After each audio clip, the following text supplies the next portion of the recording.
สบายดีมื้อนี้สิมาเฮ็ดอันเกี๊ยวแม่นว่ามันเกี๊ยวบ่อันห่อใส่หมูหั่นนะอันนั้นที่เขาเจ้าเฮ็ดอันของอันอาหารจีนหั่นก็ห่อเกี๊ยวว่ะอันมันก็มีเครื่องค่อยก็มีซีนหมูแล้วค่อยก็ซอยผักบัวน้ำปูน้ำปลาซีอิ๊วขาวพริกไทยเอามาป่นใส่น้ำตาลเด้อเอาป่นใส่กับซีนหั่นน่ะเพิ่นเนาะน้ำมันมักงาอันนั้นคนใส่ให้แล้วก็นวดให้มันจนอันให้มันได้เพิ่นได้พวกเจ้าให้มันเด้งเพิ่นได้ด้วยซ้ำกับนวดส้มหมูนี่แหละอันค่อยก็นวดไปประมาณ10นาทีนี่แหละอันเฮ็ดก็สิแม่นอันประมาณกิโลนึงอันออกมาชมวิวหน่อยนึงคั่นเรียบร้อยแล้วบัดนี้ก็สิมาห่อห่อเกี๊ยวห่อเกี๊ยวห่อเป็นบ่อยากเฮ็ดคือเขาห่อมันก็เฮ็ดบ่เป็นเนาะอันที่เขาเฮ็ดห่อคือกันกับอันคือกับหมวกหั่นนะแล้วค่อยก็เฮ็ดบ่เป็นไปคนใจร้อนเฮ็ดบ่ได้แล้วค่อยก็เอาแนวเอาแบบค่อยเด้เอาแบบง่ายๆแบบค่อยเฮ็ดเลยถ้ามันเฮาห่อเรื่อยมันก็สิได้นั่นเนาะอันนี้ปีนึงค่อยเฮ็ดเทื่อนึง3ปีค่อยเฮ็ดเทื่อนึงมันก็เลยบ่ถนัดอันนี้บ่ได้เฮ็ดโอ้หลายปีแล้วเด้บ่ได้เฮ็ดนี่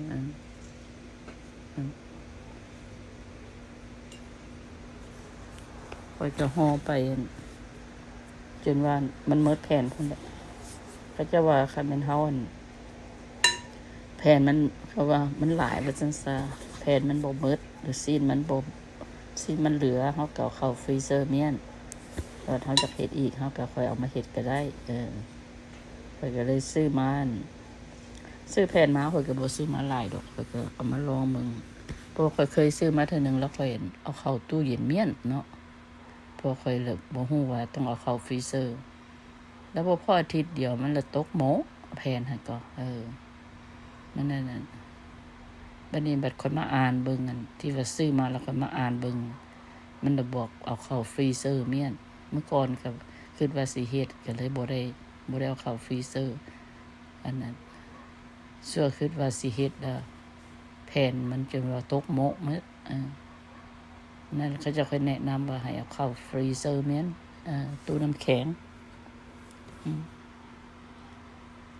มันก็ห่อไปจนว่ามืดถาดนี่แหละเขาจะเต็มถาดนี่แหละมันก็แผ่นมันก็ยังเหลืออยู่ค่อยก็เลยห่อแบบวิธีอื่นแล้วค่อยก็เอาไปจืนเส้นแอร์ฟรายเออร์ใส่แอร์ฟรายเออร์แล้วออกมาก็ก็กรอบดีได้ล่ะพวกเจ้ามันบ่มีน้ำมันแต่ว่ามันก็กรอบดีอันสิแล้วค่อยเฮ็ดก็ห่อไปจนว่าเต็มพระถาดนี่พวกเจ้าแล้วค่อยก็เอาไปนึ่งก็เอาไปนึ่งค่อยบ่ได้เอาต้มเอาไปใส่แกงแซ่บๆพวกเจ้าเอาไปใส่แกงเฮานึ่งไว้อย่างสิล่ะคันแม่นอันนั้นเฮาก็เอามาต้มแกงก็ได้พวกเจ้าที่ว่าเฮาใส่หมี่หั่นน่ะใส่อันต้มมะหมี่แบบที่ว่า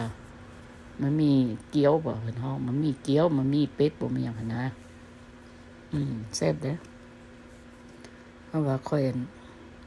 มีผักค่อยเอาเข้าฟรีเซอร์แม่นค่อยตัดไว้เรียบร้อยแล้วมีเห็ดมีผักมีหยังค่อยเอาเข้าฟรีเซอร์แม่นแล้วค่อยเอาออกมาแล้วค่อยมาต้มเฮ็ดเป็นแกงนะแล้วค่อยก็ใส่เกลือหน่อยนึงกับผงอร่อยหน่อยนึง